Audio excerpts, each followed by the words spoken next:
Je m'appelle Opa Diallo, je suis juriste de formation spécialisée en droits humains, notamment dans la promotion et dans la protection des droits des femmes et des filles. Je suis également la fondatrice de AMFE, l'association pour le maintien des filles à l'école.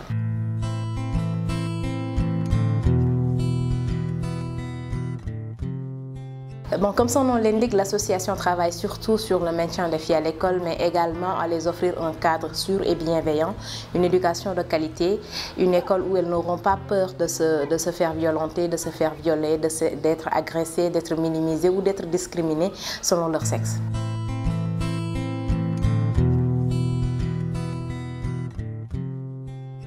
Les jeunes filles qui n'ont pas assez de moyens dans l'inscription, les fournitures, mais également dans leur protection comme la distribution des serviettes hygiéniques, plus particulièrement dans des formations en santé sexuelle et reproductive, en VGB, les violences basées sur le genre et en leadership transformationnel. Notamment, dernièrement, on a eu un financement avec Voix Essentielles, Speak Up Africa, où on devait former 100 personnes dans chaque commune, dans 4 communes de la région de Matam, notamment la commune de Matam, la commune de Chilogne, la commune de Agnam et la commune de Oréfondé.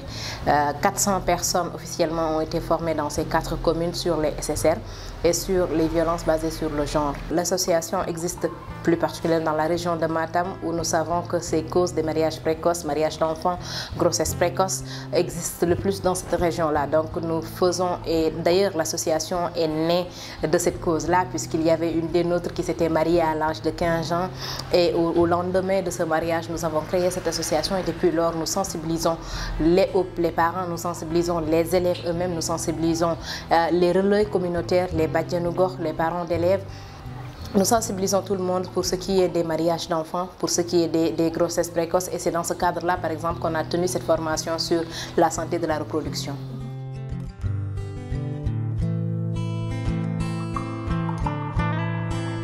Je tenais juste à rappeler que même si l'idée venait de moi, j'ai eu un appui, un très grand appui de pas mal de mes amis, de mes camarades de classe autant, que je ne vais pas citer pour ne pas oublier d'autres, mais qui m'ont vraiment bien appuyé par rapport à cette initiative, parce que c'est né, comme je le dis, au lendemain d'un mariage précoce, d'un mariage d'enfant, une des nôtres, parce qu'on avait 15 ans quand on avait créé l'association. Moi, j'avais 15 ans, c'était en 2008.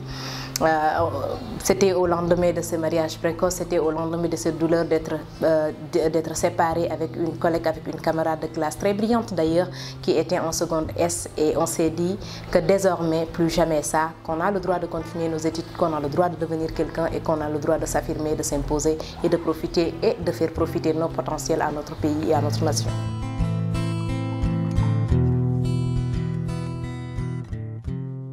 Elles sont nombreuses parce qu'à Matam, par exemple, quand on parle d'accès, l'accès, par exemple, n'est plus un problème. Par contre, il reste un problème dans certaines zones où on n'a pas d'école. Et parce que les écoles ne sont pas dans les villages ou parce qu'on doit faire des kilomètres pour aller rejoindre une école, ça devient très compliqué de devoir laisser sa fille traverser une petite forêt pour rejoindre une école, connaissant les dangers qu'il y a, connaissant les viols répétitifs qu'on entend tous les jours et qui ne sont pas d'ailleurs punis, connaissant tous les dangers qui existent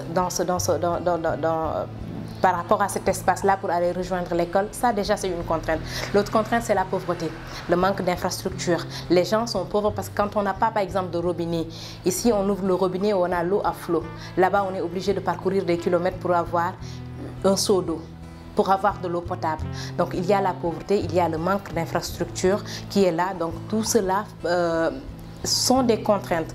Mais il y a aussi la contrainte sociale, qui sont la culture. La société pense que la place de la fille est à la maison. La société pense que dès qu'une fille arrive à lire une lettre d'un mari immigré, qu'elle peut maintenant abandonner les études, parce que c'est ce qu'on se dit chez nous. Cette contrainte sociale aussi pèse très lourd chez nous, et c'est une contrainte sociale qu'on est en train vraiment de voir. On est en train de nous battre, on est en train d'expliquer, parce que si on est en train de dire à nos parents, vous avez raison, mais le monde évolue et il faut qu'on évolue avec. C'est pour ça qu'on a d'ailleurs impliqué dans nos formations les chefs de village et les parents d'élèves pour en fait partager les expériences et les connaissances.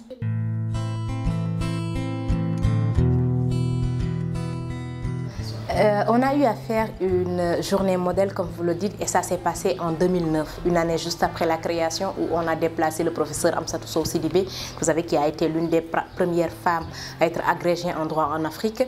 Donc Amsatou Sow est de chez nous, parce que Sidibé, c'est Madame Sidibé. Amsatou Sow est quelqu'un qui est de chez nous, et Amsatou Sow a plus que réussi, parce qu'elle a été même la première femme à être candidate au présidentiel au Sénégal. Amsatou Sow était un modèle de tous. Donc on l'a invitée au village, elle a affronté les parents, elle a parlé aux parents, elle les a expliqué que c'est possible d'être à son niveau. Seulement, ce n'est possible que quand parents et élèves se soutiennent. Ce n'est possible que quand tous aident l'élève à pouvoir s'imposer. Donc c'est pour ça qu'on organise ces journées modèles et on continue de les organiser parce qu'à chaque fois qu'on organise une journée de sensibilisation, à chaque fois qu'on organise une journée de formation, on essaie de tout faire pour les intégrer. Ce qu'on fait, c'est tout traduire. On traduit toutes nos campagnes en Peul. C'est pour pouvoir intégrer tout le monde et on amène à chaque fois une femme modèle. Comme vous le dites, par exemple, la formation passée, j'étais aux côtés de ma très chère amie et consoeur Maïnouma Astouyade, que je remercie d'ailleurs, avec qui on a passé 4 jours à former dans 4 communes. J'étais là pour leur dire que je fais partie de vous. J'ai grandi dans ce milieu. Je suis des Agnam. J'ai appris ici. Je me suis fait construire ici. Et j'ai grandi ici. Je suis un pur produit d'ici. J'ai préparé au bois comme vous tous. Je suis allée au puits chercher de l'eau comme vous toutes. Et j'en suis là aujourd'hui. C'est pour vous dire que c'est possible de le faire. Et c'est pour ça qu'on essaye tout le temps de ne pas amener d'autres étrangères ou d'apporter quelqu'un qui vient de la zone et pour les dire que nous sommes là, nous sommes aussi bien que vous et nous pouvons réussir autant que vous.